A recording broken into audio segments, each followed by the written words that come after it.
Okay, so next 31ನೇ ಪ್ರಶ್ನೆ ನೋಡ್ತಾ ಹೋಗೋಣ.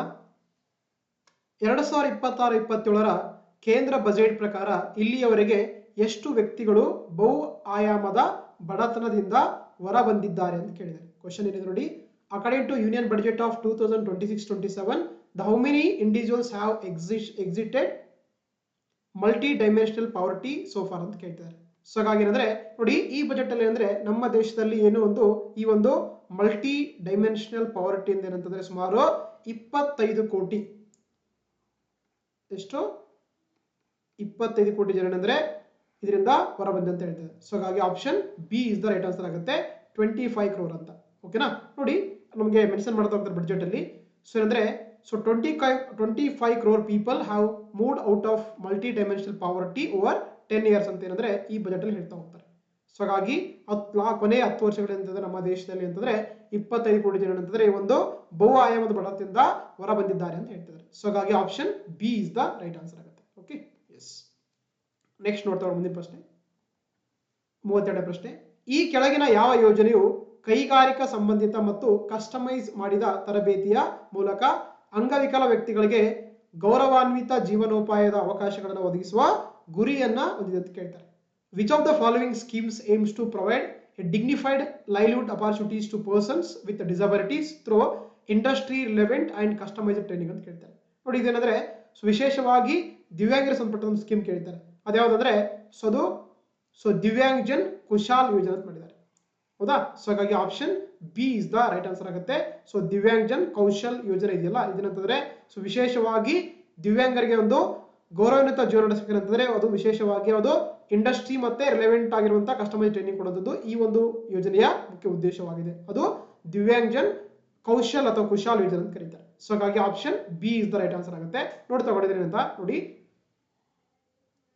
ನೋಡಿ ಏನಂದ್ರೆ 2 ಸ್ಕೀಮ್ಗಳು ಮಾಡಿದ್ದಾರೆ ವಿಶೇಷವಾಗಿ ದಿವ್ಯಾಂಗರಿಗೋಸ್ಕರ. ಒಂದು ದಿವ್ಯಾಂಗ್ ಜನ್ ಕೌಶಲ್ ಯೋಜನೆ ಅಂತ ಮಾಡಿದ್ದಾರೆ, ಇನ್ನೊಂದು ದಿವ್ಯಾಂಗ್ ಸಹರಾ ಯೋಜನೆ ಅಂತ ಮಾಡಿದ್ದಾರೆ. ದಿವ್ಯಾಂಗ್ ಕೌಶಲ್ ಯೋಜನೆ ಇದೆಯಲ್ಲ, ಇದೇನಂತಂದ್ರೆ ಯಾರೆಲ್ಲ ಅಂಗವಿಕಲರಿದ್ದಾರೆ ಅವ್ರಿಗೆ ಅಂದ್ರೆ ನಮ್ಮ ಒಂದು ಸಮಾಜದಲ್ಲಿ ಗೌರವಾನ್ವಿತವಾಗಿ ಅಂದ್ರೆ ಡಿಗ್ನಿಫೈಡ್ ಲೈವ್ಲಿಹುಡ್ ಮಾಡೋಕೆ ಏನಂತಂದ್ರೆ ಅವ್ರಿಗೆ ಇಂಡಸ್ಟ್ರಿ ರಿಲೆವೆಂಟ್ ಆಗಿರುವಂತಹ ಮತ್ತೆ ಕಸ್ಟಮರ್ ಇರುವಂತಹ ಒಂದು ಟ್ರೈನಿಂಗ್ ಕೊಡುವಂಥದ್ದು ಈ ಒಂದು ಯೋಜನೆಯ ಮುಖ್ಯ ಉದ್ದೇಶವಾಗಿದೆ. ಅದೇ ರೀತಿ ಏನಂದ್ರೆ ಇನ್ನೊಂದು ಸ್ಕೀಮ್ ಮಾಡ್ತಾ ಹೋಗ್ತಾರೆ, ದಿವ್ಯಾಂಗ್ ಸಹರಾ ಯೋಜನೆ ಅಂತ ಕರಿತೀವಿ ನೋಡಿ. ದಿವ್ಯಾಂಗ್ ಸಹರಾ ಯೋಜನೆ ಅಂತ ಮಾಡಿದ್ದಾರೆ.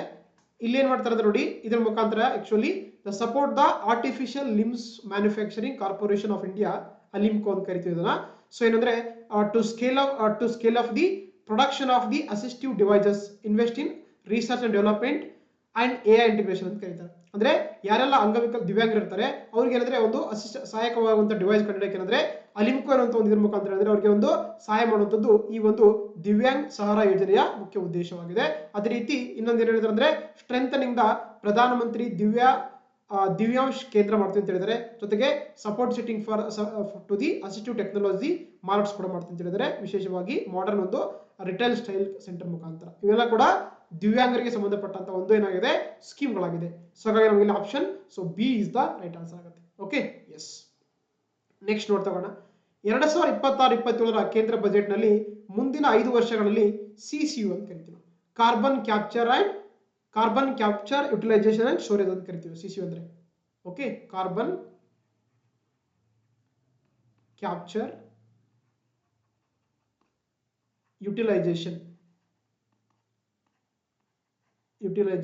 ಅಂಡ್ ಸ್ಟೋರೇಜ್ ಅಂತ CCU ನ ಫುಲ್ ಫಾರ್ಮ್ ಆಗಿದೆ. ಹೌದಾ, 2026-27ರ ಕೇಂದ್ರ ಬಜೆಟ್ ನಲ್ಲಿ ಮುಂದಿನ 5 ವರ್ಷಗಳಲ್ಲಿ CCUS ಅಭಿವೃದ್ಧಿಗೆ ಘೋಷಿಸಲಾದ ಒಟ್ಟು ಹಣಕಾಸು ವೆಚ್ಚ ಎಷ್ಟು ಅಂತ ಕೇಳ್ತಾರೆ. ಅಥವಾ in the union budget of 2026-27 what is the total financial ಔಟ್ಲೇ announced for the CCU development for over the next 5 ಅಂತ ಕೇಳ್ತಾರೆ. ಅದಕ್ಕೆ ಏನಂದ್ರೆ ಸುಮಾರು 20,000 ಕೋಟಿ ಏನಂದ್ರೆ ವೆಚ್ಚ ಮಾಡ್ತೀವಿ ಅಂತ ಹೇಳಿದ್ರೆ ಈ ಬಜೆಟ್ ಅಲ್ಲಿ ಘೋಷಣೆ ಮಾಡ್ತಾ ಹೋಗ್ತಾರೆ. ಸೊ ಎಷ್ಟೋ 20,000 crore ಅಂತ. ಹಾಗಾಗಿ option B is the right answer ಆಗುತ್ತೆ. ಸೊ ಹಾಗಾದ್ರೆ ಏನಿದೆ ನೋಡ್ತಾ ಹೋಗೋಣ. CCUMS ಅಂದ್ರೆ ನೋಡಿ, CCUMS ಅಂದ್ರೆ ಆಗಲೇ ಹೇಳಿದಾಗ ಏನಂದ್ರೆ ಕಾರ್ಬನ್ ಕ್ಯಾಪ್ಚರ್ ಯುಟಿಲೈಸೇಷನ್ ಸ್ಟೋರೇಜ್ ಅಂತ ಕರೀತಾರೆ. ಏನು ಕಂಪನಿಗಳು ಒಂದು ಕಾರ್ಬನ್ ರಿಲೀಸ್ ಮಾಡ್ತಾ ಹೋಗ್ತಲ್ವಾ, ಅದನ್ನ ಸ್ಟೋರೇಜ್ ಮಾಡಿ ಅದನ್ನ ಬಳಸುವಂಥದ್ದು. ಇಲ್ಲಿ ಕಾಣಿಸ್ತಾ ಇಮೇಜ್ ನೋಡಿ. ಹೌದಾ, ಇಲ್ಲಿ ಅಂದ್ರೆ ಏನು ಒಂದು ಇಂಡಸ್ಟ್ರಿಯಿಂದ ಏನಂದ್ರೆ ಆಕ್ಚುಲಿ ಕಾರ್ಬನ್ ಡೈಆಕ್ಸೈಡ್ ರಿಲೀಸ್ ಆಗ್ತಾ ಇದೆಯಲ್ಲ, ಅದನ್ನ ಒಂದ್ ಕಡೆ ಸ್ಟೋರ್ ಮಾಡಿ ಮತ್ತೆ ಅದನ್ನ ಬಳಸುವಂಥದ್ದು ಈ ಒಂದು carbon capture utilisation and storage ನ ಮುಖ್ಯ ಉದ್ದೇಶವಾಗಿದೆ. ಹಾಗಾಗಿ ಇಲ್ಲಿ ಏನ್ ಮಾಡ್ತಾರೆ ನೋಡ್ತಾ ಹೋಗೋಣ. ಸೊ ಈ ಒಂದು ಟೆಕ್ನಾಲಜಿ ಏನ್ ಮಾಡ್ತಾರೆ actually, so achieve the higher readiness levels in the end use application across the 5 industry ಇದು ಕೆಲಸ ಮಾಡ್ತಾ ಹೋಗುತ್ತೆ. ಯಾವ್ದು ಪವರ್ ಸೆಕ್ಟರ್ ಅಲ್ಲಿ, ಪವರ್ ಇಂಡಸ್ಟ್ರಿ, ಆಮೇಲೆ steel industry, cement industry, refineries industry ಮತ್ತೆ ಕೆಮಿಕಲ್ ಇಂಡಸ್ಟ್ರಿ ಅಂತ ಹೇಳ್ತಾರೆ ಅದಕ್ಕೆ. ಸೊ ಮುಂದಿನ 5 ವರ್ಷಗಳಲ್ಲಿ ಅಂತಂದ್ರೆ ಸುಮಾರು 20,000 ಅಮೌಂಟ್ ಅನ್ನು ಏನ್ ಮಾಡ್ತಾರೆ ಅಂದ್ರೆ 20,000 ಕೋಟಿ ಏನ್ ಮಾಡ್ತಾರೆ ಅಂದ್ರೆ ಇದಕ್ಕೆ ಸೊ ಇನ್ವೆಸ್ಟ್ ಮಾಡ್ತಾ ಹೋಗ್ತಾರೆ.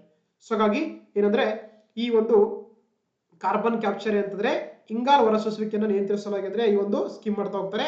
ಕಾರ್ಬನ್ ಕ್ಯಾಪ್ಚರ್ ಯುಟಿಲೈಸೇಷನ್ ಸ್ಟೋರೇಜ್ ಕರೀತಾರೆ. ಈ ಒಂದು ಟೆಕ್ನಾಲಜಿ ಮುಖಾಂತರ ಅಂದ್ರೆ ಮುಂದಿನ 5 ವರ್ಷಗಳ ಅವಧಿಗೆ 20,000 ಕೋಟಿ ಅನುದಾನವನ್ನ ಈ ಒಂದು ಕಾರ್ಯಕ್ರಮಕ್ಕೆ ಕೊಟ್ಟಿರುವುದಾಗಿದೆ. ಸೊ ಹಾಗಾಗಿ option so B is the right answer ಆಗುತ್ತೆ. Okay, yes. ನೆಕ್ಸ್ಟ್ ನೋಡ್ತಾ ಹೋಗೋಣ 34ನೇ ಪ್ರಶ್ನೆ. 26-27 ಕೇಂದ್ರ ಬಜೆಟ್ ನ ಪ್ರಕಾರ ಭಾರತ ವಿಸ್ತಾರ ಕಾರ್ಯಕ್ರಮವು ಡ್ಯಾಶ್ ಗೆ ಸಂಬಂಧಪಟ್ಟಂತೆ ಕೇಳ್ತಾರೆ. According to the union budget of 2026-27 the Bharat Vistaar programme is related ಅಂತ ಕೇಳ್ತಾರೆ. ನೋಡಿ, ಈ ಭಾರತ್ ವಿಸ್ತಾರ ಕಾರ್ಯಕ್ರಮ ಇದೆಯಲ್ಲ, ಇದೇನಂತಂದ್ರೆ ವಿಶೇಷವಾಗಿ ಯಾವುದಕ್ಕೆ ಅಂತಂದ್ರೆ ಇದು ಕೃಷಿಗೆ ಸಂಬಂಧಪಟ್ಟಂತ ಒಂದು ಯೋಜನೆ ಆಗಿದೆ. It is related to the agriculture. So ಹಾಗಾಗಿ option so B is the right answer ಆಗುತ್ತೆ. ನೋಡ್ತಾ ಹೋಗೋಣ, ನೋಡಿ ಬಜೆಟ್ ಅಲ್ಲಿ ಮೆನ್ಷನ್ ಮಾಡ್ತಾ ಹೋಗ್ತಾರೆ. ಏನು ಭಾರತ್ ವಿಸ್ತಾರ ಕಾರ್ಯಕ್ರಮ ಇದೆಯಲ್ಲ, ಇದೇನಂತಂದ್ರೆ ನೋಡಿ ಭಾರತ್ ವಿಸ್ತಾರ ಅಂದ್ರೆ ಆಕ್ಚುಲಿ ಫುಲ್ ಫಾರ್ಮ್ ಗೊತ್ತಿರಬೇಕು. ವಿಸ್ತಾರ ಅಂದ್ರೆ ನೋಡಿ ಇದೆ virtually integrated system to access agriculture resource ಅಂತ ಕರೀತಾರೆ. ಇದೇನಂದ್ರೆ ಮಲ್ಟಿಲಿಂಗ್ವಲ್ ಎಐ ಟೂಲ್ ಅಂತ, ಅಂದ್ರೆ ಬಹುಭಾಷೆಯ ಕೃತಕ ಬುದ್ಧಿಮತ್ತೆ ಮುಖಾಂತರ ಏನ್ ಮಾಡ್ತಾರೆ ಅಂದ್ರೆ ರೈತರಿಗೆ ಹಲವಾರು ರೀತಿಯಲ್ಲಿ ಒಂದೇನಂದ್ರೆ ಮಾಹಿತಿ ನೀಡುವಂಥದ್ದು ಈ ಭಾರತ್ ವಿಸ್ತಾರದ ಮುಖ್ಯ ಉದ್ದೇಶವಾಗಿದೆ. ಇದರಲ್ಲಿ ವಿಶೇಷವಾಗಿ ಅವ್ರಿಗೆ ಆಗುವಂತ ತೊಂದರೆಗಳ ಬಗ್ಗೆ, ಹೌದಾ, ಸೊ ಮತ್ತೇನಂದ್ರೆ ಅವರಿಗೊಂದು ಸಲಹೆ ಕೊಡುವಂಥದ್ದು ಈ ಒಂದು ಭಾರತ್ ವಿಸ್ತಾರದ ಮುಖ್ಯ ಉದ್ದೇಶವಾಗಿದೆ. ಅದು ಕೂಡ ಸೊ ಕೃತಕ ಬುದ್ಧಿಮತ್ತೆ ಬಳಸಿಕೊಂಡು ಅವರದೇ ಒಂದು ಭಾಷೆಯಲ್ಲಿ ಅಂದ್ರೆ ಸ್ಥಳೀಯ ಭಾಷೆಯಲ್ಲಿ ಒಂದು ಇನ್ಫಾರ್ಮೇಶನ್ ಕೊಡುತ್ತೆ. ಅದನ್ನ ನಾವು ಸೊ ಭಾರತ್ ವಿಸ್ತಾರ ಕಾರ್ಯಕ್ರಮ ಅಂತ ಕರೀತಾರೆ. ಸೊ ಹಾಗಾಗಿ ಇದು ರೈತರಿಗೆ ಸಂಬಂಧಪಟ್ಟಂತ ಸ್ಕೀಮ್ ಆಗಿದೆ. ಇದನ್ನೇಂದ್ರೆ ಇದು ಸಪೋರ್ಟ್ ವಿತ್ ದ ಯಾರು ICR Indian council of agriculture research ಮುಖಾಂತರ ಇದ್ರೆ ಈ ಒಂದು ಸ್ಕೀಮ್ ಅನ್ನ ಇಂಪ್ಲಿಮೆಂಟೇಷನ್ ಮಾಡ್ತಾ ಇದ್ದಾರೆ. ಓಕೆನಾ. ಸೊ ಹಾಗಾಗಿ option so B is the right answer ಆಗುತ್ತೆ. ಭಾರತ್ ವಿಸ್ತಾರ ಕಾರ್ಯಕ್ರಮವು ಕೃಷಿ ಕ್ಷೇತ್ರದ ರೈತರಿಗೆ ಏನಂದ್ರೆ ಒಂದು AI ಟೆಕ್ನಾಲಜಿ ಮುಖಾಂತರ ಮಲ್ಟಿ ಲ್ಯಾಂಗ್ವೇಜ್ ಮುಖಾಂತರ ಮಾಹಿತಿ ನೀಡುವಂಥದ್ದು ಈ ಒಂದು ಯೋಜನೆಯ ಮುಖ್ಯ ಉದ್ದೇಶವಾಗಿದೆ. ಎಸ್. ನೆಕ್ಸ್ಟ್ ನೋಡ್ತಾ ಹೋಗೋಣ. ಹೌದಾ, ಸೊ ವಿಸ್ತಾರದಲ್ಲಿ ಫುಲ್ ಫಾರ್ಮ್ ಆಗಿ ಹೇಳಿದ್ರೆ ಅಂದ್ರೆ virtually integrated system to access agriculture resource ಅಂತ ಕರೀತಾರೆ. ಎಸ್. ಓಕೆ, ನೆಕ್ಸ್ಟ್ ನೋಡ್ತಾ ಹೋಗೋಣ. 35ನೇ ಪ್ರಶ್ನೆ. ಶ್ರೀಗಂಧದ ವೈಜ್ಞಾನಿಕ ಹೆಸರೇನು? The scientific name of the Sandalwood ಅಂತ ಕೇಳ್ತಾ ಇದ್ದಾರೆ. ನೋಡಿ, ನಮ್ಮ ಏನು ಶ್ರೀಗಂಧ ಕರ್ನಾಟಕವನ್ನು ಕರಿತೀವಿ ಅಂದ್ರೆ ಶ್ರೀಗಂಧ ನಾಡು ಅಂತ ಕರೀತಾರೆ. ಸೊ ಹಾಗಾಗಿ ಈ ಶ್ರೀಗಂಧದ ವೈಜ್ಞಾನಿಕ ಹೆಸರು ಬಂದು ಸ್ಯಾಂಟಲಮ್ ಆಲ್ಬಮ್ ಅಂತ ಇದೆಯಲ್ಲ, ಇದು ಶ್ರೀಗಂಧದ ಮರದ ಏನಂತಂದ್ರೆ ಒಂದು ವೈಜ್ಞಾನಿಕ ಹೆಸರು ಅಥವಾ ಸೈಂಟಿಫಿಕ್ ನೇಮ್ ಆಗಿದೆ. ಸೊ ಹಾಗಾಗಿ option so BA is the right answer ಆಗುತ್ತೆ. ಅದೇ ರೀತಿ ಸೊ ನೋಡಿ ಅನ್ಕಾರ್ಡಿಯಂ ಆಕ್ಸಿಡೆಂಟಲ್ ಅಂತ ಇದೆಯಲ್ಲ, ಇದೇನಂದ್ರೆ ಆಕ್ಚುಲಿ ಕ್ಯಾಶ್ಯೂ. ಸೊ ಕ್ಯಾಶ್ಯೋದ ಒಂದು ಏನಂದ್ರೆ ಬೆಳೆಯ ಸೈಂಟಿಫಿಕ್ ನೇಮ್ ಆಗಿದೆ. ಅದೇ ರೀತಿ ಥಿಯೋಬ್ರೋಮಾ ಕೋಕೋ ಇದೆಯಲ್ಲ, ಇದು ಕೋಕೋ ಬೆಳೆಯ ಒಂದು ಸೈಂಟಿಫಿಕ್ ನೇಮ್ ಆಗಿದೆ, ಗೊತ್ತಿರ್ಬೇಕು ನಿಮಗೆ. ಸೊ ಹಾಗಾಗಿ ನಮಗೆ ಶ್ರೀಗಂಧ ವೈಜ್ಞಾನಿಕ ಹೆಸರು ಬಂದು ಸ್ಯಾಂಟಲಮ್ ಆಲ್ಬಮ್ ಆಗಿದೆ. ಹಾಗಾಗಿ option A is the right answer ಆಗುತ್ತೆ. ಯಾಕೆ ಈ ಕ್ವಶನ್ ಅಂದ್ರೆ ನೋಡಿ, ನಮ್ಮ ಒಂದು ಬಜೆಟ್ ಅಲ್ಲಿ ಏನ್ ಮಾಡಿದ್ದಾರೆ, ಕೆಲವೊಂದು ಏನಂತಾರೆ ಗಿಡಗಳನ್ನ ಮೆನ್ಷನ್ ಮಾಡ್ತಾ ಹೋಗ್ತಾರೆ. ನೋಡಿ, focused cultivation and post harvest processing ಮಾಡ್ತಾ ಅಂತ ಹೇಳಿದ್ರೆ ಅದಕ್ಕೆ ಸ್ಯಾಂಡಲ್ವುಡ್ಗೋಸ್ಕರ. ಅದೇ ರೀತಿ dedicated programme for the Indian cashew ಮತ್ತು ಕೋಕೋಸ್ಕರ ಅಂದ್ರೆ ಮೆನ್ಷನ್ ಮಾಡ್ತಾ ಹೋಗ್ತಾರೆ. ಸೊ ಹಾಗಾಗಿ ಆ ಕಾರಣಕ್ಕಾಗಿ ಈ ಪ್ರಶ್ನೆನ ತಗೊಂಡಿದ್ದು. ಸೊ ಹಾಗಾಗಿ ಸ್ಯಾಂಡಲ್ವುಡ್ ನ ಒಂದು ಸೈಂಟಿಫಿಕ್ ನೇಮ್ ಒಂದು ಸ್ಯಾಂಟಲಮ್ ಆಲ್ಬಮ್ ಅಂತ. Okay, yes. ನೋಡಿ, ಕೆಲವೊಂದು ಸ್ಕೀಮ್ಗಳು ಮಾಡ್ತಾ ಹೋಗ್ತಾರೆ. So coconut promotion scheme to increase the production and energy product ಅಂತ ಹೇಳ್ತಾರೆ. ಅದೇ ರೀತಿ ಇಂಡಿಯನ್ ಕ್ಯಾಶ್ಯೂ ಬಗ್ಗೆ, ಕೋಕೋ ಬಗ್ಗೆ ಕೂಡ ಕೆಲವೊಂದು ಪ್ರೋಗ್ರಾಮ್ ಮಾಡ್ತಾ ಅಂತ ಹೇಳಿದ್ದಾರೆ. ಆ ಕಾರಣಕ್ಕಾಗಿ ನಿಮಗೆ ಈ ಒಂದು ಕ್ವಶನ್ ಇಂಪಾರ್ಟೆಂಟ್ ಆಗುತ್ತೆ. Okay, yes. ನೆಕ್ಸ್ಟ್ ನೋಡ್ತಾ ಹೋಗೋಣ 36ನೇ ಪ್ರಶ್ನೆ. 2026 ಕೇಂದ್ರ ಬಜೆಟ್ ಪ್ರಕಾರ ಹೊಸ ರಾಷ್ಟ್ರೀಯ ವಿನ್ಯಾಸ ಸಂಸ್ಥೆಯನ್ನ ಡ್ಯಾಶ್ ನಲ್ಲಿ ಸ್ಥಾಪಿಸುವುದಾಗಿ ಘೋಷಿಸಲಾಗಿದೆ ಎಂದು ಕೊಟ್ಟಿದ್ದಾರೆ. According to the union budget of 2026 the new national institute of design declare to establish ಅಂತಂದ್ರೆ ಏನ್ ಮಾಡ್ತೀವಿ ಅಂತ ಹೇಳಿದ್ರೆ ಅದನ್ನ ಪೂರ್ವ ಭಾರತದಲ್ಲಿ ಅಥವಾ ಈಸ್ಟರ್ನ್ ಇಂಡಿಯಾದಲ್ಲಿ ಈ ಒಂದು ಇನ್ಸ್ಟಿಟ್ಯೂಷನ್ ಮಾಡ್ತೀವಿ ಅಂತ ಹೇಳಿದ್ದಾರೆ. ಹಾಗಾಗಿ option so D is the right answer ಆಗುತ್ತೆ. ನೋಡಿ, ನಮಗೆ ಸರದಲ್ಲಿ ಮೆನ್ಷನ್ ಮಾಡ್ತಾ ಹೋಗ್ತಾರೆ. ಸೊ ಅಂದ್ರೆ setting of the new national institute of design through challenge route in the eastern region of India. ಅಂದ್ರೆ ನಮ್ಮ ಭಾರತದ ಒಂದು ಪೂರ್ವದ ಪ್ರದೇಶದಲ್ಲಿ ಅಂದ್ರೆ actually national institute of design ಅನ್ನ ಒಂದು ಸಂಸ್ಥೆಯನ್ನ ಸ್ಥಾಪನೆ ಮಾಡ್ತೀವಿ ಅಂತ ಹೇಳಿದ್ದಾರೆ. ಸೊ ಹಾಗಾಗಿ ನಮಗೆ option so D is the right answer ಆಗುತ್ತೆ. ಎಸ್. ನೆಕ್ಸ್ಟ್ ನೋಡ್ತಾ ಹೋಗೋಣ 37ನೇ ಪ್ರಶ್ನೆ. ಖೇಲೋ ಇಂಡಿಯಾ ಕಾರ್ಯಕ್ರಮದ ಅನುಷ್ಠಾನಕ್ಕೆ ಯಾವ ಸಚಿವಾಲಯ ಜವಾಬ್ದಾರಿಯಾಗಿದೆ ಅಂತ ಕೊಟ್ಟಿದ್ದಾರೆ. Which ministry is responsible for the implementation of the Khelo India programme ಅಂತ ಕರೀತಾರೆ. ಖೇಲೋ ಅಂದ್ರೆ ಗೊತ್ತಲ್ವ, ಆಟ ಅಂತ, ಸ್ಪೋರ್ಟ್ಸ್, ಕ್ರೀಡೆ. ನೋಡ್ತಗೋಣ, ಇದು ಯುವ ವ್ಯವಹಾರ ಮತ್ತು ಕ್ರೀಡಾ ಸಚಿವಾಲಯ. ಹೌದಾ, ಇದೇನ್ ಮಾಡುತ್ತೆ, ಈ ಖೇಲೋ ಇಂಡಿಯಾ ಕಾರ್ಯಕ್ರಮವನ್ನು ಯಾರು ಜಾರಿಗೊಳಿಸ್ತಾರೆ ಅಂತಂದ್ರೆ, ಸೊ ಅದು ministry of the youth affairs and sports ನೋಡಿ. ಈ ಒಂದು ಮಿನಿಸ್ಟ್ರಿ ಏನ್ ಮಾಡುತ್ತೆ, ಈ ಒಂದು ಖೇಲೋ ಇಂಡಿಯಾ ಕಾರ್ಯಕ್ರಮವನ್ನ ಏನ್ ಮಾಡುತ್ತೆ, ಖೇಲೋ ಭಾರತ ಕಾರ್ಯಕ್ರಮ ಏನ್ ಮಾಡುತ್ತೆ, ಆಕ್ಚುಲಿ ಅದು ಇಂಪ್ಲಿಮೆಂಟೇಷನ್ ಮಾಡುತ್ತೆ ಅಥವಾ ಜಾರಿಗೊಳಿಸುತ್ತೆ. ಸೊ ಹಾಗಾಗಿ option 1 is the right answer ಆಗುತ್ತೆ. ಹಾಗಾದ್ರೆ ಏಕೆ ಈ ಪ್ರಶ್ನೆ ಅಂತಂದ್ರೆ ನೋಡಿ, ಬಜೆಟ್ ಅಲ್ಲಿ ಮೆನ್ಷನ್ ಮಾಡ್ತಾ ಹೋಗ್ತಾರೆ ಖೇಲೋ ಇಂಡಿಯಾ ಮಿಷನ್ ಅಂತ ಮಾಡಿದ್ದಾರೆ. ಸೊ ಈ ಖೇಲೋ ಇಂಡಿಯಾ ಮಿಷನ್ ಇದೆಯಲ್ಲ, ಇದನ್ನ 2016-17 ವರ್ಷದಲ್ಲಿ ಒಂದು ಸ್ಕೀಮ್ ಅನ್ನ ಲಾಂಚ್ ಮಾಡ್ತಾ ಹೋಗ್ತಾರೆ. ಯಾವ ಮಿನಿಸ್ಟ್ರಿ ಅದು? Ministry of the youth affairs and sports ministry ಏನ್ ಮಾಡಿದೆ, ಈ ಒಂದು ಸ್ಕೀಮ್ ಅನ್ನ ಲಾಂಚ್ ಮಾಡಿದೆ. ಇದರ ಮುಖ್ಯ ಉದ್ದೇಶ ಅಂತಂದ್ರೆ, ಸೊ ಯಾರೆಲ್ಲ ನಮ್ಮ ದೇಶದಲ್ಲಿರುವಂತಹ ಒಂದು ಏನಂದ್ರೆ ಕ್ರೀಡಾ ಟ್ಯಾಲೆಂಟ್ಸ್ ಇರ್ತಾರೆ, ಪ್ರತಿಭೆಗಳಿರ್ತಾರೆ, ಅವ್ರಿಗೆ ಟ್ರೈನಿಂಗ್ ಕೊಡುವಂಥದ್ದು, ಹೌದಾ, ಅವ್ರಿಗೆ ಸೊ ಒಂದು ಸಪೋರ್ಟ್ ಮಾಡುವಂಥದ್ದು ಎಲ್ಲ ಕೂಡ ಈ ಒಂದು ಖೇಲೋ ಇಂಡಿಯಾ ಮಿಷನ್ ಮಾಡ್ತಾ ಹೋಗ್ತಾರೆ. ಜೊತೆಗೆ ಅವರಿಗೆ ಒಂದು ಏನಂತಾರೆ ಇನ್ಸ್ಟ್ರೂಮೆಂಟ್ ಕೊಡೋದು ಕೂಡ ಈ ಒಂದು ಯೋಜನೆಯ ಮುಖ್ಯ ಉದ್ದೇಶವಾಗಿದೆ. ನೋಡಿ, ಇಲ್ಲಿ ಒಂದ್ಸಲ ಕಾಣಿಸ್ತದೆ ನಿಮಗೆ ಖೇಲೋ ಇಂಡಿಯಾ ಇದೆಯಲ್ಲ. ಸೊ ಏನಂತಂದ್ರೆ ಅದರ ಮುಖಾಂತರ ಅವರಿಗೆ ಇಂಟಿಗ್ರೇಟೆಡ್ ಟ್ಯಾಲೆಂಟ್ ಡೆವಲಪ್ಮೆಂಟ್ ಪಾತ್ವೆ ಮುಖಾಂತರ ಅವರಿಗೆ ಟ್ರೈನಿಂಗ್ ಸೆಂಟರ್ಗಳನ್ನ ತೆರೆಯುವಂಥದ್ದು, ಅದೇ ರೀತಿ ಅವರಿಗೆ ಕೋಚಸ್ ಗಳಿಗೆ ಏನಂದ್ರೆ ಒಂದು ಸಿಸ್ಟಮ್ ಡೆವಲಪ್ಮೆಂಟ್ ಆಫ್ ಕೋಚಸ್ ಮತ್ತೆ ಸಪೋರ್ಟ್ ಸ್ಟಾಫ್ ಕೊಡುವಂಥದ್ದು ಅವರಿಗೆಲ್ಲ ಕ್ರೀಡಾಪಟುಗಳಿಗೆ, ಮತ್ತೆ ಅವರಿಗೆ ಸ್ಪೋರ್ಟ್ಸ್ ಸೈನ್ಸ್ ಅಂಡ್ ಟೆಕ್ನಾಲಜಿ ಬಗ್ಗೆ ಮಾಹಿತಿ ಕೊಡುವಂಥದ್ದು, ಜೊತೆಗೆ ಕಾಂಪಿಟೇಷನ್ ಬಗ್ಗೆ, ಲೀಗ್ಸ್ ಬಗ್ಗೆ ಕೊಡೋರಿಗೆ ಒಂದು ಪ್ರಮೋಟ್ ಮಾಡುವಂಥದ್ದು ಕೂಡ ಇದರ ಉದ್ದೇಶವಾಗಿರುವಂಥದ್ದು. That is called the Khelo India mission ಅಂತ ಕರೀತಾರೆ. ಓಕೆ, ಸೊ ಹಾಗಾಗಿ option 1 is the right answer ಆಗುತ್ತೆ. ನೆಕ್ಸ್ಟ್ ನೋಡ್ತಾ ಹೋಗೋಣ, 38ನೇ ಪ್ರಶ್ನೆ. 2026ರಲ್ಲಿ ಜಾಗತಿಕ ದೊಡ್ಡ ಬೆಕ್ಕುಗಳ ಶೃಂಗಸಭೆಯನ್ನ ಯಾವ ದೇಶ ಆಯೋಜಿಸಲಿದೆ ಅಂತ ಕೊಟ್ಟಿದ್ದಾರೆ. Which country is to host the global big cats summit in 2026 ಅಂತ ಕೇಳ್ತಾರೆ. ಹೌದಾ, ಸೊ ಹಾಗಾಗಿ ಏನು ಒಂದು ಈ ಬಿಗ್ ಕ್ಯಾಟ್ ಅಲೈನ್ಸ್ ಒಂದು ಸಮಿಟ್ ಇದೆಯಲ್ಲ, ಅದೆಲ್ಲ ಆಗ್ತಿರೋದು ಅಂದ್ರೆ 2026ರಲ್ಲಿ ನಡೆಸ್ತಿರೋದು ನಮ್ಮ ಭಾರತ ದೇಶದಲ್ಲಿ. ಸೊ ಹಾಗಾಗಿ option B is the right answer ಆಗುತ್ತೆ, ಅದು ಇಂಡಿಯಾ. ನೋಡಿ, ಬಜೆಟ್ ಅಲ್ಲಿ ಮೆನ್ಷನ್ ಮಾಡ್ತಾ ಹೋಗ್ತಾರೆ India to host first ever global big cat summit ಮಾಡ್ತಾ ಇದ್ದಾರೆ. ಸೊ ಹಾಗಾದ್ರೆ ಈ ಬಿಗ್ ಕ್ಯಾಟ್ ಅಂದ್ರೆ ನೋಡ್ತಾ ಹೋಗೋಣ. ನೋಡಿ, ಒಂದು ಆರ್ಗನೈಸೇಷನ್ ಮಾಡ್ತಾ ಹೋಗ್ತಾರೆ, ಅದನ್ನ ಏನಂತ ಕರಿತೀವಿ, ಇಂಟರ್ನ್ಯಾಷನಲ್ ಬಿಗ್ ಕ್ಯಾಟ್ ಅಲೈನ್ಸ್ ಅಂತ ಕರೀತಾರೆ. ಇದನ್ನ 2023ರಲ್ಲಿ ಅಂದ್ರೆ ನರೇಂದ್ರ ಮೋದಿ ಅವರು ಒಂದು ಯೋಜನೆಯನ್ನ ಲಾಂಚ್ ಮಾಡ್ತಾ ಹೋಗ್ತಾರೆ. ಯಾಕಂತಂದ್ರೆ ನಮ್ಮ ದೇಶದಲ್ಲಿ ಏನು ಒಂದು ಪ್ರಾಜೆಕ್ಟ್ ಟೈಗರ್ ಅಂತ ಕರಿತೀವಿ ನಾವು, ಹೌದಾ, ಏನು ಪ್ರಾಜೆಕ್ಟ್ ಟೈಗರ್ ಇತ್ತಲ್ವಾ, ಅದು ಜಾರಿಗೆ ಬಂದ ಎಷ್ಟು ವರ್ಷ ಆಯ್ತು ಅಂದ್ರೆ 1973ರಲ್ಲಿ ಮಾಡ್ತಾರೆ ಕಾರ್ಯಕ್ರಮ. ಯಾವುದು ಪ್ರಾಜೆಕ್ಟ್ ಟೈಗರ್ ಅನ್ನು, ಅದು ಏನಾಗುತ್ತೆ 2023ಕ್ಕೆ 100 ವರ್ಷ ಆಯ್ತು. ಸೊ ಹಾಗಾಗಿ ಏನಂತಂದ್ರೆ ಆಕ್ಚುಲಿ ಅದರ ಒಂದು ಸ್ಮರಣಾರ್ಥವಾಗಿ ಏನಂತಂದ್ರೆ ಒಂದು ಇಂಟರ್ನ್ಯಾಷನಲ್ ಬಿಗ್ ಕ್ಯಾಟ್ ಅಲೈನ್ಸ್ ಅಂತ ಮಾಡ್ತಾರೆ. ಓಕೆನಾ, ಇದನ್ನ ಯಾರು ಇಂಪ್ಲಿಮೆಂಟೇಷನ್ ಮಾಡ್ತಾರೆ? ಇಂಪ್ಲಿಮೆಂಟೇಷನ್ ಮಾಡೋದು ರಾಷ್ಟ್ರೀಯ ಹುಲಿ ಸಂರಕ್ಷಣಾ ಪ್ರಾಧಿಕಾರದವರು ಏನಂದ್ರೆ ಈ ಒಂದು ಕಾರ್ಯಕ್ರಮವನ್ನ ಏನ್ ಮಾಡ್ತಾರೆ, ಇಂಪ್ಲಿಮೆಂಟೇಷನ್ ಮಾಡ್ತಾ ಹೋಗ್ತಾರೆ. ಇದರ ಕೇಂದ್ರ ಕಚೇರಿ ಇರೋದು ಕೂಡ ಸೊ ನಮ್ಮ ಭಾರತದಲ್ಲಿ. ಇಲ್ಲಿ ಅಂದ್ರೆ ಮೇಜರ್ ಆಗಿ ಈ 7 ಮೇಜರ್ ಬಿಗ್ ಕ್ಯಾಟ್ಸ್ ಗಳಲ್ಲಿ ಅಂದ್ರೆ ಸೊ ಕವರ್ ಮಾಡ್ತಾ ಹೋಗ್ತಾರೆ. ಅದು ಟೈಗರ್ ಕವರ್ ಮಾಡ್ತಾರೆ, ಲಯನ್ ಇರುತ್ತೆ, ಸೊ ಲಿಯೋಪಾರ್ಡ್ ಬರುತ್ತೆ, ಸ್ನೋ ಲಿಯೋಪಾರ್ಡ್ ಬರುತ್ತೆ, ಚೀತಾ ಇದೆ, ಜಾಗ್ವಾರ್ ಇದೆ, ಪೂಮಾ ಇದೆ. ಇಲ್ಲಿ ಇಮೇಜ್ ಕಾಣಿಸ್ತದೆ ನೋಡಿ ನಿಮಗೆ, ಹೌದಾ. ಸೊ ಇಲ್ಲಿ ನೋಡಿ Jaguar, snow leopard, Puma, leopard, lion, tiger, cheetah ಅಂತ ಈ 7 ಏನಂದ್ರೆ ಸಂರಕ್ಷಿಸುವಂಥದ್ದು ಏನಂದ್ರೆ ಆಕ್ಚುಲಿ ಈ ಒಂದು ಇಂಟರ್ನ್ಯಾಷನಲ್ ಬಿಗ್ ಕ್ಯಾಟ್ ಅಲೈನ್ಸ್ ನ ಮುಖ್ಯ ಉದ್ದೇಶವಾಗಿದೆ. ಅದರ ಮೊಟ್ಟ ಮೊದಲ ಒಂದು ಸಮಿತಿಯನ್ನ ಯಾರು ಮಾಡ್ತಾ ಇದ್ದಾರೆ, ನಮ್ಮ ಭಾರತದಲ್ಲಿ 2026ರಲ್ಲಿ ಆಯೋಜನೆ ಮಾಡ್ತಾ ಇದ್ದಾರೆ. ಸೊ ಹಾಗಾಗಿ option B is the right answer ಆಗುತ್ತೆ. Okay, yes. ನೆಕ್ಸ್ಟ್ ನೋಡ್ತಾ ಹೋಗೋಣ, 39ನೇ ಪ್ರಶ್ನೆ. STTಗೆ ಸಂಬಂಧಪಟ್ಟಂತೆ ಈ ಕೆಳಗಿನ ಯಾವ ಹೇಳಿಕೆಗಳು ಸರಿಯಾಗಿ ಕೊಟ್ಟಿದ್ದಾರೆ. Which of the following statements are correct regarding the STT ಅಂತ ನೋಡ್ತಾ ಹೋಗೋಣ. ಫಸ್ಟ್ ಆಪ್ಷನ್, STTಯ ಪೂರ್ಣ ರೂಪ ಬಂದು ಸೆಕ್ಯೂರಿಟೀಸ್ ಟ್ರಾನ್ಸಾಕ್ಷನ್ ಟ್ಯಾಕ್ಸ್ ಅಂತಿದೆ. The full form of STT ಬಂದು ಸೆಕ್ಯೂರಿಟೀಸ್ ಟ್ರಾನ್ಸಾಕ್ಷನ್ ಟ್ಯಾಕ್ಸ್ ಅಂತಿದೆ. ಸೊ ಹಾಗಾಗಿ ಫಸ್ಟ್ ಒನ್ ಸರಿಯಾಗುತ್ತೆ. ಇದೊಂದು ಪರೋಕ್ಷ ತೆರಿಗೆಯಾಗಿದೆ. ಹೌದು, ಇದೊಂದು ಏನಾಗಿದೆ, ಇಟ್ಸ್ ಅನ್ ಇಂಡೈರೆಕ್ಟ್ ಟ್ಯಾಕ್ಸ್ ಆಗಿದೆ. ಹಾಗಾಗಿ ಎರಡನೇ ಹೇಳಿಕೆ ಕೂಡ ಸರಿಯಾಗುತ್ತೆ.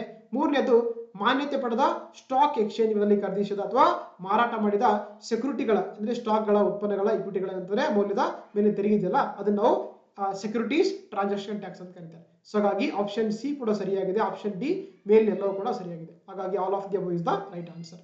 ನೋಡ್ತಾ ಹೋಗೋಣ ಯಾಕೆ ಕ್ವಶನ್ ಅಂತಂದ್ರೆ ನೋಡಿ, ನಮಗೆ ಬಜೆಟ್ ಅಲ್ಲಿ ಮೆನ್ಷನ್ ಮಾಡ್ತಾ ಹೋಗ್ತಾರೆ tax proposal for the 5 sector ಅಂತ ಕರೀತಾರೆ. Raising of the STT securities transaction tax ಏನ್ ಮಾಡ್ತಾರೆ ಅಂದ್ರೆ ರೈಸ್ ಮಾಡ್ತಾ ಇದ್ದಾರೆ. ಎಷ್ಟರಿಂದ 0.02% ಏನ್ ಮಾಡ್ತಾರೆ ಅಂದ್ರೆ ಅದನ್ನ 0.05% ಗೆ ಜಾಸ್ತಿ ಮಾಡ್ತಾ ಇದ್ದಾರೆ. ಆ ಕಾರಣಕ್ಕಾಗಿ ನಮಗೆ ಈ ಒಂದು ಕ್ವಶನ್ ಇಂಪಾರ್ಟೆಂಟ್ ಆಗ್ತಾ ಹೋಗುತ್ತೆ. ಓಕೆ, ಇದೊಂದು ಇಂಡೈರೆಕ್ಟ್ ಟ್ಯಾಕ್ಸ್ ಆಗಿದೆ. ಇದರ ಒಂದು ಫುಲ್ ಫಾರ್ಮ್ ಒಂದು ಸೆಕ್ಯೂರಿಟೀಸ್ ಟ್ರಾನ್ಸಾಕ್ಷನ್ ಟ್ಯಾಕ್ಸ್ ಆಗಿದೆ. ಇದೇನಂದ್ರೆ ಯಾರೆಲ್ಲ ಒಂದು ಖರೀದಿಸಿದ ವಸ್ತುಗಳು ಎಕ್ಸ್ಚೇಂಜ್ ಇರುತ್ತೆ, ಅವುಗಳನ್ನ ಅಂದ್ರೆ ಆಕ್ಚುಲಿ ಮಾರಾಟ ಮಾಡಬೇಕಾದ್ರೆ ಅದ್ರ ಮೇಲ್ಗಡೆ ಟ್ಯಾಕ್ಸ್ ಹಾಕ್ತಾರಲ್ವಾ, ಅದನ್ನ ನಾವು ಸೆಕ್ಯೂರಿಟೀಸ್ ಟ್ರಾನ್ಸಾಕ್ಷನ್ ಟ್ಯಾಕ್ಸ್ ಅಂತ ಕರೀತಾರೆ. ಓಕೆ, ಹಾಗಾಗಿ option D is the right answer. Next ನೋಡ್ತಾ ಹೋಗೋಣ, 40ನೇ ಪ್ರಶ್ನೆ. ಭಾರತದಲ್ಲಿ ಯಾವ ನಗರವು ಮೊದಲು ಪುರಸಭೆಯ ಬಾಂಡ್ಗಳನ್ನ ನೀಡಿತು ಅಂತ ಕೇಳ್ತಾರೆ. Which city in India was the first ever to issue the municipals bond ಅಂತ ಕೇಳ್ತಾರೆ. ನೋಡಿ, ನಮ್ಮ ದೇಶದಲ್ಲಿ ಮೊಟ್ಟ ಮೊದಲ ಬಾರಿಗೆ ಒಂದು ಮುನ್ಸಿಪಲ್ ಬಾಂಡ್ ಅನ್ನ ನೀಡಿರುವಂತ ಏನಂದ್ರೆ ಇಶ್ಯೂ ಮಾಡಿರುವಂತಹ ಒಂದು ಪ್ರದೇಶ ಅಂತಂದ್ರೆ ಯಾವ್ದಾಗಿದೆ ಅಂದ್ರೆ ಅದು ನಮ್ಮ ಬೆಂಗಳೂರು ಆಗಿದೆ 1997ರಲ್ಲಿ. ಸೊ ಹಾಗಾಗಿ option A is the right answer ಆಗುತ್ತೆ. ಓಕೆ, ನೋಡ್ತಾ ಹೋಗೋಣ ಯಾಕೆ ಈ ಕ್ವಶನ್ ಅಂದ್ರೆ ನೋಡಿ ಬಜೆಟ್ ಅಲ್ಲಿ ಮೆನ್ಷನ್ ಮಾಡ್ತಾ ಹೋಗ್ತಾರೆ. ಸೊ ಇದ್ರ ಬಗ್ಗೆ ಈ ಮುನ್ಸಿಪಲ್ ಬಾಂಡ್ಗಳು ಇದ್ದಾರೆ. ಮುನ್ಸಿಪಲ್ ಬಾಂಡ್ ಅಂದ್ರೆ ಆಕ್ಚುಲಿ ಏನು ಒಂದು ನಮಗೆ ಅರ್ಬನ್ ಲೋಕಲ್ ಗವರ್ಮೆಂಟ್ ಏನ್ ಮಾಡುತ್ತೆ ಅಂದ್ರೆ ಆಕ್ಚುಲಿ ಕೆಲವೊಂದು ಬಾಂಡ್ಗಳನ್ನ ಕ್ರಿಯೇಟ್ ಮಾಡ್ಕೊಂಡು ಹೋಗೋಣ ಸೆಲ್ ಮಾಡ್ತವೆ. ಅದ್ರ ಮುಖಾಂತರ ಅಂದ್ರೆ ಇನ್ಫ್ರಾಸ್ಟ್ರಕ್ಚರ್ ಪ್ರಾಜೆಕ್ಟ್ಗಳನ್ನ ಅವರು ಡೆವಲಪ್ ಮಾಡ್ಕೊಳ್ಳೋಕೆ ಈ ತರ ಬಾಂಡ್ಗಳನ್ನ ಇಶ್ಯೂ ಮಾಡ್ತಾ ಹೋಗ್ತಾರೆ. ಹಾಗಾಗಿ ಇಲ್ಲಿ ಏನಂತಂದ್ರೆ ನೋಡಿ, ದೊಡ್ಡ ನಗರಗಳು ಹೆಚ್ಚಿನ ಮೌಲ್ಯದ ಮುನ್ಸಿಪಲ್ ಬಾಂಡ್ಗಳನ್ನ ಬಿಡುಗಡೆ ಮಾಡೋದನ್ನ ಉತ್ತೇಜನ ಮಾಡಿದ್ದಾರೆ. ಸುಮಾರು 1000 ಕೋಟಿಗಿಂತ ಹೆಚ್ಚಿನ ಮೌಲ್ಯದ ಒಂದೇ ಬಾಂಡ್ ಬಿಡುಗಡೆ ಅಂದ್ರೆ ಸರ್ಕಾರದಿಂದ ಏನಂದ್ರೆ ಸುಮಾರು 100 ಕೋಟಿ ಪ್ರೋತ್ಸಾಹವನ್ನು ಕೂಡ ಕೊಡ್ತಾ ಇದ್ದಾರೆ. ಹಾಗಾಗಿ ಈ ಒಂದು ಮುನ್ಸಿಪಲ್ ಬಾಂಡ್ಗಳು ನಮಗೆ ನ್ಯೂಸ್ ಅಲ್ಲಿ ಇರುವಂತದ್ದಾಗಿದೆ. ಹಾಗಾಗಿ ಆ ಕಾರಣಕ್ಕಾಗಿ ಈ ಪ್ರಶ್ನೆ ಆಗುತ್ತೆ. ಓಕೆ, ಹಾಗಾಗಿ option A is the right answer ಆಗುತ್ತೆ, ಬೆಂಗಳೂರು ಅಂತ. ಎಸ್. ನೆಕ್ಸ್ಟ್ ನೋಡ್ತಾ ಹೋಗೋಣ 41ನೇ ಪ್ರಶ್ನೆ. 2026ರ ಕೇಂದ್ರ ಬಜೆಟ್ ಬೌದ್ಧ ಸರ್ಕ್ಯೂಟ್ಗಳನ್ನ ಸ್ಥಾಪಿಸುವ ಅಂದ್ರೆ ಎಲ್ಲಿ ಸ್ಥಾಪಿಸಲು ಘೋಷಣೆ ಮಾಡಿ ಅಂತ ಕೇಳ್ತಾರೆ. ಇಂಗ್ಲಿಷ್ ಅಲ್ಲಿ ನೋಡ್ತಾ ಹೋಗೋಣ. According to union budget of 2026 the declare to establish Buddhist councils ಅಂತ ಕೇಳ್ತಾರೆ. ಅಂದ್ರೆ ಬಜೆಟ್ ನಲ್ಲಿ ಈ ಬುದ್ಧಿಸ್ಟ್ ಕೌನ್ಸಿಲ್ಗಳನ್ನ ಅಥವಾ ಸರ್ಕ್ಯೂಟ್ಗಳನ್ನ ಎಲ್ಲಿ ಸ್ಥಾಪನೆ ಮಾಡ್ಕೊಳ್ಳೋಕೆ ಘೋಷಣೆ ಮಾಡಿದ್ದಾರೆ ಅಂದ್ರೆ ಗೊತ್ತಿರಬೇಕಾಗುತ್ತೆ. ಅದು ಎಲ್ಲಿ ಅಂತಂದ್ರೆ ಈಶಾನ್ಯ ಭಾರತದಲ್ಲಿ ಅಥವಾ ನಾರ್ತ್ ಈಸ್ಟ್ ಇಂಡಿಯಾದಲ್ಲಿ. ಸೊ ಹಾಗಾಗಿ ಆಪ್ಷನ್ 1 ಅಥವಾ A is the right answer ಆಗುತ್ತೆ. ನೋಡಿ, ಬಜೆಟ್ ಅಲ್ಲಿ ಮೆನ್ಷನ್ ಮಾಡ್ತಾ ಹೋಗ್ತಾರೆ. So the scheme for the development of the Buddhist circuits ಅಂತ, ಅದು ಏನಂದ್ರೆ ನಾರ್ತ್ ಈಸ್ಟ್ ಸ್ಟೇಟ್ಗಳಾದಂತ ಸೊ ಅರುಣಾಚಲ ಪ್ರದೇಶದಲ್ಲಿ, ಸಿಕ್ಕಿಂ ಅಲ್ಲಿ, ಅಸ್ಸಾಂ ಅಲ್ಲಿ, ಮಣಿಪುರ್ ಅಲ್ಲಿ, ಮಿಜೋರಾಂ ಅಲ್ಲಿ ಮತ್ತೆ ತ್ರಿಪುರಗಳಲ್ಲಿ. ಓಕೆನಾ. ಸೊ ಹಾಗಾಗಿ ಅಂದ್ರೆ ಅಲ್ಲಿ ಆ ಒಂದು ಪ್ರದೇಶದಲ್ಲಿ ಏನ್ ಮಾಡ್ತೀವಿ ಅಂತಂದ್ರೆ ಈ ಒಂದು ಡೆಡಿಕೇಟೆಡ್ ಬುದ್ಧಿಸ್ಟ್ ಸರ್ಕ್ಯೂಟ್ ಮಾಡೋದ್ರ ಮುಖಾಂತರ ಸೊ ಏನಂದ್ರೆ ಬೌದ್ಧಿಸಮ್ ಅನ್ನ ಸ್ಪ್ರೆಡ್ ಮಾಡುವಂಥದ್ದು ಅಥವಾ ಅವುಗಳ ಲಿಂಕ್ ಮಾಡುವಂಥದ್ದು ಈ ಒಂದು ಬುದ್ಧಿಸ್ಟ್ ಸರ್ಕ್ಯೂಟ್ಗಳ ಮುಖ್ಯ ಉದ್ದೇಶವಾಗಿದೆ. ಓಕೆನಾ. ಹಾಗಾಗಿ option A is the right answer ಆಗುತ್ತೆ. ಎಸ್. ನೆಕ್ಸ್ಟ್ ನೋಡ್ತಾ ಹೋಗೋಣ 42ನೇ ಪ್ರಶ್ನೆ. ಹಣಕಾಸು ಆಯೋಗದ ಕುರಿತು ಈ ಕೆಳಗಿನ ಯಾವ ಹೇಳಿಕೆಗಳು ತಪ್ಪಾಗಿವೆ ಅಂತ ಕೊಟ್ಟಿದ್ದಾರೆ. Which of the following statements are incorrect regarding the finance commission ಅಂತ ಕೇಳ್ತಾರೆ. ಓಕೆ, ನೋಡ್ತಾ ಹೋಗೋಣ.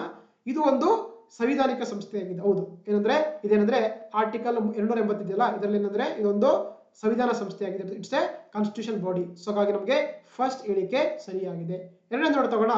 ಭಾರತ ರಾಷ್ಟ್ರಪತಿಗಳು ಹಣಕಾಸು ಆಯೋಗದ ಅಧ್ಯಕ್ಷರನ್ನ ಮತ್ತು ಸದಸ್ಯರನ್ನ ನೇಮಿಸುತ್ತಾರೆ. ಹೌದು, ಏನ್ ಮಾಡ್ತಾರೆ ಅಂದ್ರೆ ಪ್ರತಿ 5 ವರ್ಷಕ್ಕೊಮ್ಮೆ ಅಂದ್ರೆ ರಾಷ್ಟ್ರಪತಿಯವರು ಈ ಒಂದು ಫೈನಾನ್ಸ್ ಕಮಿಷನ್ ನ ಚೇರ್ಮನ್ ಮೆಂಬರ್ಸ್ ಅನ್ನು ಅವ್ರು ಏನ್ ಮಾಡ್ತಾರೆ ಅಪಾಯಿಂಟ್ ಮಾಡ್ತಾರೆ. ಹಾಗಾಗಿ ಎರಡನೇ ಹೇಳಿಕೆ ಕೂಡ ಸರಿಯಾಗಿದೆ. ಮೂರನೇ ನೋಡ್ತಾ ಹೋಗೋಣ. 16ನೇ ಹಣಕಾಸು ಆಯೋಗದ ಅಧ್ಯಕ್ಷರು ಯಾರಾದ್ರೆ ಪ್ರೆಸೆಂಟ್ ಆಗಿ ಅರವಿಂದ್ ಪನಗರೆ ಇದ್ದಾರೆ. ಹಾಗಾಗಿ ಮೂರನೇ ಹೇಳಿಕೆ ಕೂಡ ರೈಟ್ ಆಗುತ್ತೆ. The chairman of the 16th finance commission is doctor Arvind Panagariya. ಹಾಗಾಗಿ ಆಪ್ಷನ್ 3 ಕೂಡ ಸರಿಯಾಗುತ್ತೆ. ಆಪ್ಷನ್ 4 ಅಲ್ಲಿ ಹಣಕಾಸು ಆಯೋಗದ ಶಿಫಾರಸುಗಳು ಕೇಂದ್ರ ಸರ್ಕಾರಕ್ಕೆ ಬದ್ಧವಾಗಿರುತ್ತೆ ಕೊಟ್ಟಿದ್ದಾರೆ. The recommendation of the finance commission is binding by the union government ಅಂತ ಕೊಟ್ಟಿದ್ದಾರೆ. ನೋ, ಆಕ್ಚುಲಿ ಏನು ಹಣಕಾಸು ಆಯೋಗ ಇದೆಯಲ್ಲ ಅದು ಕೊಡುವಂತ ಶಿಫಾರಸುಗಳು ಕೇವಲ ಏನಾಗಿರುತ್ತೆ, ಅವುಗಳು ಕೇವಲ ಏನಾಗಿರ್ತವೆ ರೆಕಮೆಂಡರಿ ನೇಚರ್ ಆಗಿರುತ್ತೆ. ಅಂದ್ರೆ ಅವುಗಳನ್ನ ಕೇವಲ ಅವುಗಳು ಶಿಫಾರಸುಗಳಾಗಿರ್ತವೆ. ಅದನ್ನ ಒಪ್ಪಲೇಬೇಕಾದ್ರೆ ಸರ್ಕಾರಕ್ಕೆ ಯಾವುದೇ ರೀತಿ ಏನಂತಂದ್ರೆ ಒಂದು ಕಂಡೀಷನ್ ಇಲ್ಲ. ಅವುಗಳನ್ನ ಎಕ್ಸೆಪ್ಟ್ ಮಾಡಬಹುದು ಅಥವಾ ರಿಜೆಕ್ಟ್ ಮಾಡಬಹುದು. ದಟ್ ಈಸ್ ದ ಕಂಡೀಷನ್ ಇದೆ. ಸೊ ಹಾಗಾಗಿ ನಮಗೆ 4ನೇ ಡಿ ಆಪ್ಷನ್ ತಪ್ಪಾಗುತ್ತೆ. ಹಾಗಾಗಿ the recommendation of the finance commission is not binding by the government of India. It's only a recommendary nature ಆಗಿರುತ್ತೆ. They may be accept or reject ಅಂತ. So ಹಾಗಾಗಿ option D is the wrong statement ಆಗುತ್ತೆ, right answer ಆಗುತ್ತೆ. ಯಾಕೆ ಈ ಪ್ರಶ್ನೆ ಅಂದ್ರೆ ನೋಡಿ, ನಮಗೆ ಬಜೆಟ್ ಅಲ್ಲಿ ಮೆನ್ಷನ್ ಮಾಡ್ತಾ ಹೋಗ್ತಾರೆ 16ನೇ ಹಣಕಾಸು ಆಯೋಗ. ಓಕೆನಾ. ಇದರ ಅಧ್ಯಕ್ಷರಾಗಿದ್ರೆ ಇಲ್ಲಿ ಸೆಂಟ್ರಲ್ ಕಾಣಿಸ್ತಲ್ಲ, ಇವರೇ ಅರವಿಂದ್ ಪನಗರಿ ಆಗಿರ್ತಾರೆ. ಇದರಲ್ಲಿ ಟೋಟಲ್ ಆಗಿ 5 ಜನ ಇರ್ತಾರೆ. ಸೊ ಒಬ್ಬರು ಅಧ್ಯಕ್ಷರು, 4 ಜನ ಸದಸ್ಯರು ಇರ್ತಾರೆ. ಇದೊಂದು ಕಾನ್ಸ್ಟಿಟ್ಯೂಷನ್ ಬಾಡಿ ಆಗಿದೆ. ಅಂಡರ್ ಆರ್ಟಿಕಲ್ 280 ಅಲ್ಲಿ ಏನಂದ್ರೆ ರಾಷ್ಟ್ರಪತಿ ಏನ್ ಮಾಡ್ತಾರೆ ಪ್ರತಿ 5 ವರ್ಷಕ್ಕೊಮ್ಮೆ ನಮ್ಮ ದೇಶದಲ್ಲಿ ಹಣಕಾಸು ಆಯೋಗ ರಚನೆ ಮಾಡ್ತಾ ಹೋಗ್ತಾರೆ. ಪ್ರಸ್ತುತವಾಗಿ ನಮ್ಮ ದೇಶದಲ್ಲಿ 16ನೇ ಹಣಕಾಸು ಆಯೋಗವನ್ನ ರಚನೆ ಮಾಡಿದ್ದಾರೆ. ಹಾಗಾಗಿ 15ನೇ ಹಣಕಾಸು ಆಯೋಗದ ಇದು ಬಂದ ಯಾರಿದ್ದಾರೆ ಅಂದ್ರೆ NK ಸಿಂಗ್ ಇದಾರಲ್ಲ, ಅವ್ರು ಏನಂದ್ರೆ ಸೊ ಈ ಒಂದು 15ನೇ ಹಣಕಾಸು ಆಯೋಗದ ಅಧ್ಯಕ್ಷರಾಗಿದ್ದರು. ಓಕೆನಾ. ಯಾಕೆ ಪ್ರಶ್ನೆ ಅಂತ ನೋಡಿ, ಇಲ್ಲಿ ಏನಂದ್ರೆ ಏನ್ ಮಾಡಿದಾರೆ ಅಂದ್ರೆ government has accepted the recommendation of the finance commission to retain the vertical share of the 40% ಕರೀತಾರೆ. ಅಂದ್ರೆ ಏನು 16ನೇ ಹಣಕಾಸು ಆಯೋಗ ಏನ್ ಮಾಡುತ್ತೆ ಆಕ್ಚುಲಿ 41% ಏನಂದ್ರೆ ಆಕ್ಚುಲಿ ಟ್ಯಾಕ್ಸ್ ಡೆವಲ್ಯೂಷನ್ಸ್ ಏನಂದ್ರೆ ಸೊ ರೆಕಮೆಂಡೇಶನ್ ಮಾಡಿದೆ. ಅದರಿಂದ ಕೇಂದ್ರ ಸರ್ಕಾರ ಮಾಡ್ಕೊಂಡಿದೆ, ಒಪ್ಪಿಕೊಂಡಿದೆ. ಹಾಗಾಗಿ ನಮಗೆ ಇಂಪಾರ್ಟೆಂಟ್ ಆಗ್ತಾ ಹೋಗುತ್ತೆ. ಓಕೆ. ಸೊ ಹಾಗಾಗಿ option D is the right answer ಆಗುತ್ತೆ. ನೆಕ್ಸ್ಟ್ ನೋಡ್ತಾ ಹೋಗೋಣ 43ನೇ ಪ್ರಶ್ನೆ. ಶಿಕ್ಷಣ ಕ್ಷೇತ್ರಗಳಲ್ಲಿ ಘೋಷಿಸಲಾದ ಈ ಕೆಳಗಿನ ಯಾವ ಯೋಜನೆಗಳು ಸರಿ ಅಂತ ಕೊಟ್ಟಿದ್ದಾರೆ. Which of the following schemes R announced in the education sector are correct ಅಂತ ಕೇಳ್ತಾರೆ. ನೋಡ್ತಗೋಣ. 5 ವಿಶ್ವವಿದ್ಯಾಲಯ ಟೌನ್ಶಿಪ್ಗಳ ಸ್ಥಾಪನೆ ಅಂತ ಕೊಟ್ಟಿದ್ದಾರೆ. ಎಸ್, ಇದು ಫಸ್ಟ್ ಒಂದು ಸರಿಯಾಗಿದೆ. ಎರಡನೇದು ಪ್ರತಿ ಜಿಲ್ಲೆಯಲ್ಲಿ ಬಾಲಕಿಯರ ಹಾಸ್ಟೆಲ್ಗಳನ್ನು ಕೊಟ್ಟಿದ್ದಾರೆ. ಇದು ಕೂಡ ಸರಿಯಾಗಿದೆ, ಅಂದ್ರೆ ಗರ್ಲ್ಸ್ ಹಾಸ್ಟೆಲ್ ಎರಡು ಡಿಸ್ಟ್ರಿಕ್ಟ್ ಅಂತ ಕೊಟ್ಟಿದ್ದಾರೆ. ಮೂರನೇದು 4 ದೂರದರ್ಶಕ ಮೂಲ ಸೌಕರ್ಯಗಳ ಸ್ಥಾಪನೆ ಅಂತ ಕೊಟ್ಟಿದ್ದಾರೆ, ಅಥವಾ setting of the 4 telescope infrastructure facility ಅಂತ ಕೊಟ್ಟಿದ್ದಾರೆ. ಇದು ಕೂಡ ಸರಿಯಾಗಿದೆ. ಹಾಗಾಗಿ ಇಲ್ಲಿ ಶಿಕ್ಷಣಕ್ಕೆ ಸಂಬಂಧಪಟ್ಟಂತ ಇವೆಲ್ಲವೂ ಕೂಡ ಸರಿಯಾಗಿದೆ. ಹಾಗಾಗಿ option D all of the above ಅಥವಾ ಮೇಲೆಲ್ಲವೂ ಕೂಡ ಸರಿಯಾಗಿದೆ. ನೋಡಿ, ಈ ಬಜೆಟ್ ಅಲ್ಲಿ ಶಿಕ್ಷಣಕ್ಕಾಗಿ ಹಲವಾರು ಯೋಜನೆಗಳನ್ನು ಘೋಷಣೆ ಮಾಡ್ತಾ ಹೋಗುತ್ತೆ. ಏನ್ ಹೇಳ್ತಾರೆ ಅಂದ್ರೆ 5 ಯೂನಿವರ್ಸಿಟಿ ಟೌನ್ಶಿಪ್ಗಳನ್ನ ಏನ್ ಮಾಡ್ತೀವಿ ಅಂತ ಹೇಳಿದ್ರೆ ಸ್ಥಾಪನೆ ಮಾಡ್ತೀವಿ ಅಂತ ಹೇಳಿದ್ದಾರೆ. ಎಲ್ಲಿ? ಅದು ವಿಶೇಷವಾಗಿ ಎಲ್ಲಿ? ಮೇಜರ್ ಇಂಡಸ್ಟ್ರಿಯಲ್ ಅಂದ್ರೆ ಪ್ರಮುಖವಾಗಿರುವಂತಹ ಕೈಗಾರಿಕಾ ಕೇಂದ್ರಗಳಲ್ಲಿ, ಲಾಜಿಸ್ಟಿಕ್ ಕಾರಿಡಾರ್ಗಳಲ್ಲಿ ಅಂದ್ರೆ ಈ ಒಂದು ಟೌನ್ಶಿಪ್ಗಳು ಮಾಡ್ತೀವಿ ಅಂತ ಹೇಳಿದ್ದಾರೆ. ಅದೇ ರೀತಿ ಏನ್ ಹೇಳಿದ್ದಾರೆ ಅಂದ್ರೆ ಹೈಯರ್ ಎಜುಕೇಶನ್ಗೋಸ್ಕರ ಅಂದ್ರೆ ಉನ್ನತ ಶಿಕ್ಷಣಗೋಸ್ಕರ ಅಂದ್ರೆ ಪ್ರತಿ ಜಿಲ್ಲೆಯಲ್ಲಿ ಅಂತಂದ್ರೆ ಒಂದು ಗರ್ಲ್ಸ್ ಹಾಸ್ಟೆಲ್ ಅಥವಾ ಬಾಲಕಿಯರ ಒಂದು ವಸತಿ ನಿಲಯಗಳ ತೆರಿತೀವಿ ಅಂತ ಹೇಳಿದ್ದಾರೆ. ಅದು ವಿಶೇಷವಾಗಿ ಸ್ಟೆಮ್ ಅಂದ್ರೆ ಗೊತ್ತಲ್ವಾ? ಸೈನ್ಸ್, ಟೆಕ್ನಾಲಜಿ, ಎಂಜಿನಿಯರಿಂಗ್, ಮ್ಯಾಥಮೆಟಿಕ್ಸ್ ಅಂತ ಕರೀತಾರೆ. ಅದೇ ರೀತಿ ಏನ್ ಹೇಳಿದ್ರೆ ಅಂದ್ರೆ setting of the 4 telescope industries facilities ಅಂತ ಕೇಳ್ತಾರೆ, ಇನ್ಫ್ರಾಸ್ಟ್ರಕ್ಚರ್ ಫೆಸಿಲಿಟೀಸ್ ಅಂತ ಕೊಟ್ಟಿದ್ದಾರೆ. ಸೊ ಹಾಗಾಗಿ ಇಲ್ಲಿ ಕೊಟ್ಟಂತ ಎಲ್ಲ ಕೂಡ ಸರಿಯಾಗಿದೆ. ಹಾಗಾಗಿ option D is the right answer ಆಗುತ್ತೆ. Okay, yes. ನೆಕ್ಸ್ಟ್ ನೋಡ್ತಾ 44ನೇ ಪ್ರಶ್ನೆ. ರೋಮಾಂಚಕ ಪ್ರಾಯೋಗಿಕ ಸಾಂಸ್ಕೃತಿಕ ತಾಣವಾಗಿ ಪರಿವರ್ತಿಸಲು ಯಾವ ಪುರಾತತ್ವ ತಾಣಗಳನ್ನ ಆಯ್ಕೆ ಮಾಡಲಾಗಿದೆ ಅಂತ ಕೊಟ್ಟಿದ್ದಾರೆ. Which of the archaeological sites are selected to convert into vibrant experimental cultural destination ಅಂತ ಕೊಟ್ಟಿದ್ದಾರೆ. ನೋಡಿ, ನಮ್ಮ ಈ ಒಂದು 2026 ಬಜೆಟ್ ಅಲ್ಲಿ ಕೆಲವೊಂದು ಪುರಾತನ ತಾಣಗಳನ್ನ ಏನ್ ಮಾಡಿದ್ರೆ ಆಯ್ಕೆ ಮಾಡಿಕೊಂಡು ಅವುಗಳನ್ನ ವೈಬ್ರೆಂಟ್ ಎಕ್ಸ್ಪೆರಿಮೆಂಟಲ್ ಕಲ್ಚರಲ್ ಡೆಸ್ಟಿನೇಷನ್ ಮಾಡುವಂಥದ್ದು ಉದ್ದೇಶ ಆಗಿದೆ. ಹಾಗಾಗಿ ಇಲ್ಲಿ ಕೊಟ್ಟದ್ದು ಎಲ್ಲ ಇದೆ, ಹೌದಾ? ಲೋತಾಲ್ ಆಯ್ಕೆ ಮಾಡ್ಕೊಂಡಿದ್ದಾರೆ, ಧೋಲಾವೀರ ಇದೆ, ರಾಖಿಗಢ್ ಇದೆ, ರಾಖಿಗರಿ, ಆದಿಚಲ್ಲೂರ್ ಇದೆ, ಸಾರನಾಥ್ ಇದೆ, ಹಸ್ತಿನಾಪುರ್ ಇದೆ, ಲಿಯಾರ್ಮ್ ಇದೆ. ಸೊ ಹಾಗಾಗಿ ಕೊಟ್ಟಂತ ಎಲ್ಲಾ ಪ್ಲೇಸ್ಗಳು ಕೂಡ ಸೆಲೆಕ್ಟ್ ಮಾಡ್ಕೊಂಡಿದ್ದಾರೆ. ಹಾಗಾಗಿ option D all of the above ಅಥವಾ ಮೇಲೆಲ್ಲೂ ಕೂಡ ಸರಿಯಾಗುತ್ತೆ. ಸೊ ಹಾಗಾಗಿ option D is the right answer ಆಗುತ್ತೆ. ನೋಡ್ತಾ ನೋಡಿ. ಸೊ ಬಜೆಟ್ ಅಲ್ಲಿ ಅಂತಂದ್ರೆ ಏನ್ ಮಾಡಿದ್ರೆ ಅಂದ್ರೆ development of the 15 archaeological sites ಗಳನ್ನ ಏನ್ ಮಾಡಿದ್ರೆ ಸೆಲೆಕ್ಟ್ ಮಾಡ್ಕೊಂಡಿದ್ದಾರೆ. ಯಾವ್ದು? ಲೋತಾಲ್, ಧೋಲಾವೀರ್, ರಾಖಿಗರಿ, ಆದಿಚನಲ್ಲೂರ್, ಸಾರನಾಥ, ಹಸ್ತಿನಾಪುರ್, ಲೇ ಪ್ಯಾಲೇಸ್. ಇವುಗಳು ಏನ್ ಮಾಡ್ತೀವಿ ಅಂತ ಹೇಳಿದ್ರೆ ಇವುಗಳನ್ನ ವೈಬ್ರೆಂಟ್ ಎಕ್ಸ್ಪೆರಿಮೆಂಟಲ್ ಕಲ್ಚರ್ ಡೆಸ್ಟಿನೇಷನ್ ಆಗಿ ಕನ್ವರ್ಟ್ ಮಾಡ್ತೀವಿ ಅಂತ ಹೇಳಿದ್ದಾರೆ. ಜೊತೆಗೆ ಅದಕ್ಕೋಸ್ಕರ ಏನಂದ್ರೆ ಇನ್ನೊಂದು national destination digital knowledge grid ಮಾಡ್ತೀವಿ ಅಂತ ಹೇಳಿದ್ರೆ ಇದೇನಂದ್ರೆ ಏನು ಒಂದು ಡಾಕ್ಯುಮೆಂಟ್ಸ್ ಇರ್ತವೆ ಅವುಗಳನ್ನೆಲ್ಲ ಕೂಡ ಡಿಜಿಟಲ್ ಆಗಿ ಮಾಡಿಕೊಂಡು ಅವುಗಳ ಮುಖಾಂತರ ಕಲ್ಚರಲ್, ಸ್ಪಿರಿಚುವಲ್ ಮತ್ತೆ ಹೆರಿಟೇಜ್ ಅನ್ನ ಪ್ರಮೋಟ್ ಮಾಡುವಂಥದ್ದು ಈ ಒಂದು national destination digital knowledge grid ನ ಮುಖ್ಯ ಉದ್ದೇಶವಾಗಿದೆ. ಓಕೆನಾ? ಗೊತ್ತಿರಬೇಕಾಗುತ್ತೆ. ಎಸ್, ಹಾಗಾಗಿ option D is the right answer.